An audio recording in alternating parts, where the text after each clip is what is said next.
दोस्तों पाकिस्तान के लिए ये दुख खत्म होने का नाम ही नहीं ले रहा। दरअसल दोस्तों वर्ल्ड बैंक के द्वारा उन्हीं के मीडिएशन में इंडस वाटर ट्रीटी को दोनों देशों ने साइन किया था और उसी के अंतर्गत अगर आप देखें तो डिस्प्यूट रिजोल्यूशन के कुछ मैकेनिज्म हैं जिसके अंतर्गत एक न्यूट्रल एक्सपर्ट्स कमेटी बनाने की बात की जा रही थी और इसी को लेकर भारत और पाकिस्तान में रस्साकशी चल रही थी और फाइनली न्यूट्रल एक्सपर्ट्स कमेटी ने जो राय रखी है वो पाकिस्तान के लिए एक करारी शिकस्त से कम नहीं है। कई लोग तो कह रहे हैं ये एक ऐसा ह्यूमिलिएशन है जो मुंह पे एक तमाचा के समान है। दरअसल दोस्तों आप देख सकते हैं जस्ट अभी ये न्यूज आया है और हर प्रकार से जितने भी मीडिया हाउसेस हैं सभी से कवर कर रहे हैं। Neutral expert upholds India stand on Indus water treaty. Experts की जो रूलिंग आई है वो इंडिया की पोजीशन को सपोर्ट कर रही है। Big win for India.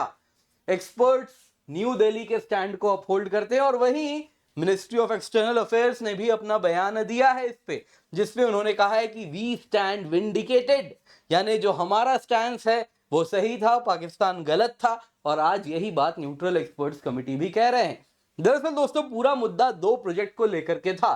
एक है किशन गंगा रिवर पर Kishan Ganga hydro electric project, दूसरा है दोस्तों चिनाब नदी पर रतले हाइड्रो इलेक्ट्रिक प्रोजेक्ट, जिसको पाकिस्तान कई सालों से रोकने का प्रयास कर रहा था।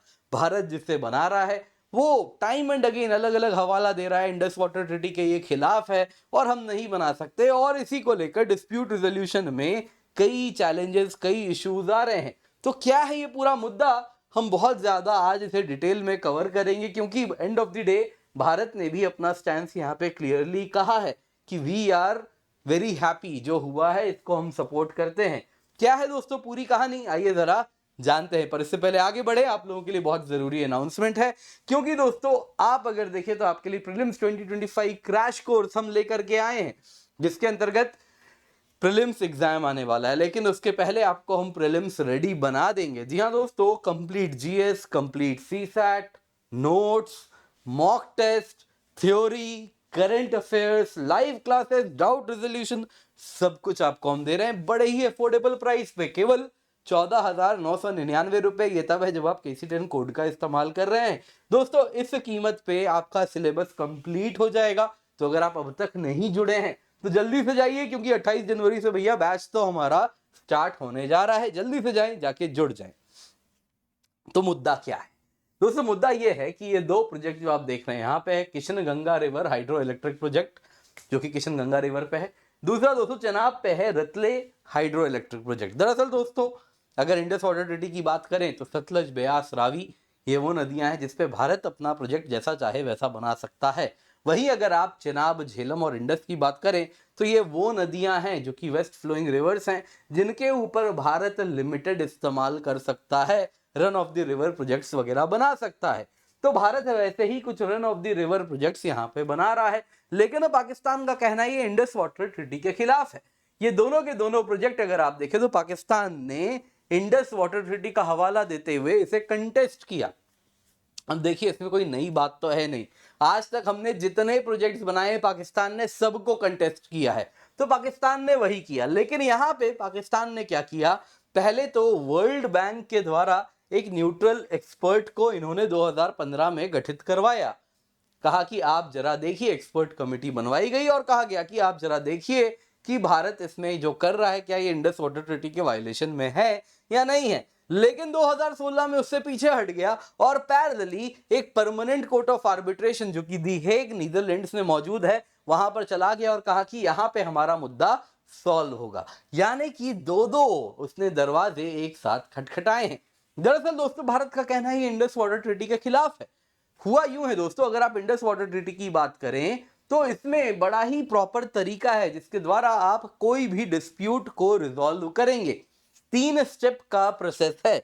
सबसे पहले कोई भी डिस्प्यूट यदि होता है तो आपको क्या करना है, स्टेप 1, दोनों ही देशों के अपने परमानेंट इंडस कमीशन के कमिश्नर्स होते हैं। परमानेंट इंडस कमीशन है, दोनों देशों के कमिश्नर्स होते हैं, वो आपस में सबसे पहले कोई भी डिस्प्यूट है तो उसे रिजॉल्व करने का प्रयास करेंगे। यदि रिजॉल्व नहीं हुआ तो उस केस में एक न्यूट्रल एक्सपर्ट बनाया जाएगा जो कि वर्ल्ड बैंक के द्वारा अपॉइंट किया जाएगा।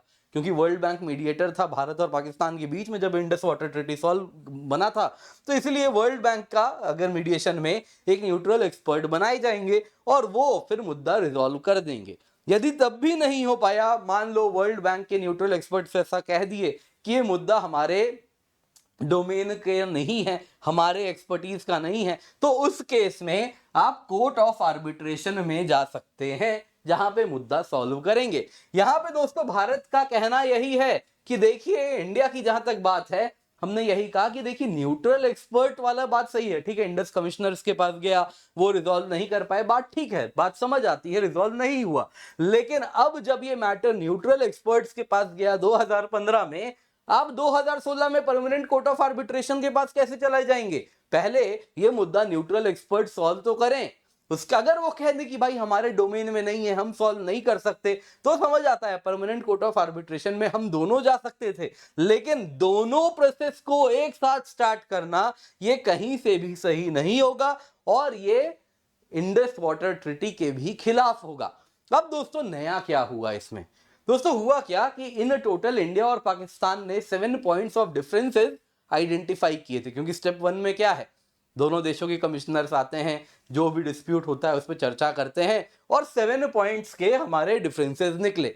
अब इन 7 पॉइंट को लेके जब step 1 permanent Indus commissioner solve नहीं कर पाए, तो कहां जाएगा? स्टेप 2 न्यूट्रल एक्सपर्ट के पास जाना था। तो न्यूट्रल एक्सपर्ट सबसे पहले क्या देखेंगे? सबसे पहले देखेंगे कि हाँ भाई, ये जो 7 पॉइंट ऑफ डिफरेंस हैं, क्या ये हमारे डोमेन में आते हैं, क्या ये हमारे एक्सपर्टीज के डोमेन में है जो हम सॉल्व कर सके, या नहीं कर सकते तो स्टेप 3 में हम भेज देंगे। तो यहां पे दोस्तों हुआ क्या, जो एक्सपर्ट कमिटी बनाई गई थी वो थी international commission of large dams. World bank ने इनको बोला कि आप देख लो, ये मुद्दा है इंडिया पाकिस्तान के बीच में, जरा बताओ एज एन एक्सपर्ट कौन है दोस्तों? आई कोल्ड, ये बड़ा इंपॉर्टेंट हो गया। International commission of large dams अगर आप देखें तो 1928 में बनाया गया था।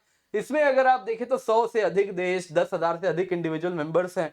इसके मेंबर्स कुछ इंजीनियर्स हैं, कुछ जियोलॉजिस्ट्स हैं, जो कि डैम्स एंड इस प्रकार के रिजर्वायर वगैरह के बारे में एक्सपर्ट्स हैं। अब ये जो कमिटी बनाई, इसके जो प्रेसिडेंट हैं, इन्होंने सातों के सातों डिफरेंसेस को स्टडी किया और बोला हाँ, ये पूर्ण रूप से हमारे ही डोमेन में आते हैं, हमारे एक्सपर्टीज के अंदर है कि इन प्रॉब्लम्स का हम निदान निकाल सकते हैं। तो भारत भी तो यही कह रहा था कि ये आप स्टेप 2 यानी कि न्यूट्रल एक्सपर्ट्स जो हैं उन्हीं के लिए ये सॉल्व करने के लिए है, सीधा परमानेंट कोर्ट ऑफ आर्बिट्रेशन में क्यों जा रहे हैं? तो भारत का जो स्टैंड था उसी को इन्होंने भी मजबूत करते हुए कहा कि हाँ, ये मैटर हम सॉल्व करेंगे। और अब भारत और पाकिस्तान दोनों के ही रिप्रेजेंटेटिव्स को कहा है, आप लोग बैठिए, हियरिंग शुरू करेंगे जब दोनों पार्टीज आएगी, जिसके बाद हम फाइनली कहीं ना कहीं डिसीजन पे पहुंचेंगे। लेकिन जो प्राइमरी फैक्ट था, भारत और पाकिस्तान का डिस्प्यूट था जिसको लेके कि स्टेप 2 यानी कि ये जो न्यूट्रल एक्सपर्ट है, पाकिस्तान कहता था ये नहीं, पीसीए के पास चलो, permanent court of arbitration solve करेगा। इंडिया का कहना था बिल्कुल नहीं, मैटर यहीं पे सॉल्व होगा क्योंकि इन्हीं के डोमेन में ये है। तो भारत की जो बात है वो यहाँ पे पूर्ण रूप से सही हो चुकी है। दोस्तों यहाँ पे जानना होगा, जो एक्सटर्नल अफेयर्स मिनिस्ट्री है उन्होंने भी न्यूट्रल एक्सपर्ट्स के इस फैसले को वेलकम किया। न्यूट्रल एक्सपर्ट्स ने जो कहा कि हाँ, इसे हम सॉल्व करेंगे, हमारे डोमेन में है, तो वही बात एक्सटर्नल अफेयर्स कमिटी, हमारे जो मिनिस्ट्री है, उन्होंने कहा कि डिसीजन भारत के स्टैंड को विंडिकेट करता है। जो भी सातों सवाल है न्यूट्रल एक्सपर्ट्स के डोमेन में है, ये बात हम भी हमेशा कहते थे, लेकिन पाकिस्तान तब भी नहीं मानता था और आज देखिए हम सही साबित हुए। यहां पे दोस्तों अगर आप देखें तो इंडिया ने साफ साफ कहा कि परमानेंट कोर्ट ऑफ आर्बिट्रेशन में कहीं ना कहीं एक गठन भी उसका हुआ था, वो भी इलीगल है। हम कभी भी इसको सपोर्ट नहीं करते हैं, ना तो हम रिकॉग्नाइज करते हैं उससे आने वाले किसी भी फैसले या किसी भी चर्चा को, हम उसे सपोर्ट नहीं कर रहे। हमारा सपोर्ट इस वक्त न्यूट्रल एक्सपर्ट कमिटी जो स्टेप 2 है, जो इंडस वाटर ट्रीटी के अनुसार है, उसी को पालन करने में है। दोस्तों अब पाकिस्तान क्या कर रहा है? पाकिस्तान तो ब्लैटेंटली इंडस वाटर ट्रीटी का वायलेशन किया है, उसने स्टेप 2 छोड़ के वो स्टेप 3 पे गया है। तो इंडिया भी यही कह रहा है कि देखिए, ये जो इंडस वाटर ट्रीटी है, अगस्त 2024 को हमने पाकिस्तान को यही नोटिस भी दिया है कि इसको वापस रिव्यू करना होगा, मॉडिफाई करना होगा, क्योंकि आप डिस्प्यूट्स को ढंग से हैंडल नहीं कर पा रहे और इसीलिए अब इंडस वाटर ट्रीटी पर दोबारा चर्चा होनी चाहिए। और ये जो नोटिस भेजा था हमने इंडस वाटर ट्रीटी के ही आर्टिकल 12 क्लॉज 3 के अंतर्गत भेजा, जिसके द्वारा हमने क्लियरली कहा है कि जिसमें क्लॉज में आर्टिकल 12 क्लॉज 3 कहता है कि इंडस वाटर ट्रीटी को आप मॉडिफाई कर सकते हैं और जो भी मॉडिफिकेशन होगा दोनों पार्टीज बैठ के एक वापस नया ट्रीटी रेटिफाई कर देंगे। तो उसके बाद जो भी मॉडिफिकेशन चाहिए वो हो सकता है। यहाँ पे दोस्तों कई सवाल उठता है, क्या इंडस वाटर ट्रीटी से भारत बाहर निकल सकता है? बिल्कुल निकल सकता है, इस पर हमने कई बार चर्चा की है। और क्या इंटरनेशनल लॉज हैं इसके लिए, क्या कन्वेंशन है, तो इस पर हमने कई बार चर्चा की है, उसको फिर कभी के लिए रखेंगे। लेकिन हाँ, आज दोस्तों भारत के लिए जो भारत का स्टैंड था वो कहीं ना कहीं हम विंडिकेट हो रहे हैं, वो सच साबित हो रहा है और पाकिस्तान एज यूजुअल एक बार फिर गलत साबित हुआ है। दोस्तों यहाँ पे आपको याद दिलाना चाहूंगा, वीडियो जल्दी से लाइक कर दीजिएगा, शेयर करना ना भूलें। और प्रीलिम्स 2025 क्रैश कोर्स आपके लिए हम लेकर के आए, केवल 28 जनवरी से जस्ट अभी स्टार्ट होने वाला है, बड़े ही अफोर्डेबल प्राइस में 14,999। एग्जाम के पहले आपका complete GS, complete CSAT, notes, mock test, theory, current affair सब कुछ कवर होगा। निश्चिंत होकर जुड़ जाएं। Unacademy all India prelims mock test है 26 जनवरी को, आपको सुबह 11 बजे जुड़ना है। 11 से 1 आपके लिए ये जीएस पेपर का टेस्ट होने वाला है। लेटेस्ट यूपीएससी सीएससी पैटर्न पे है, ऑल इंडिया रैंक भी आपको मिलेगा, जरूर जुड़ें। इसके सिवा आपके लिए कॉम्प्रिहेंसिव बैचेस हैं यूपीएससी सीएससी के लिए, 18 जनवरी, 27 जनवरी, 30 जनवरी, 31 जनवरी जस्ट अभी स्टार्ट होने वाले हैं। तो अगर आप 2026 2027 को टारगेट कर रहे हैं तो आपके लिए गोल्डन अपॉर्चुनिटी है, जल्दी से जाएं, जाके जुड़ें, यूज द कोड KC10। इसके सिवा free UPSC mock interview program है, इसका फायदा अवश्य उठाएं।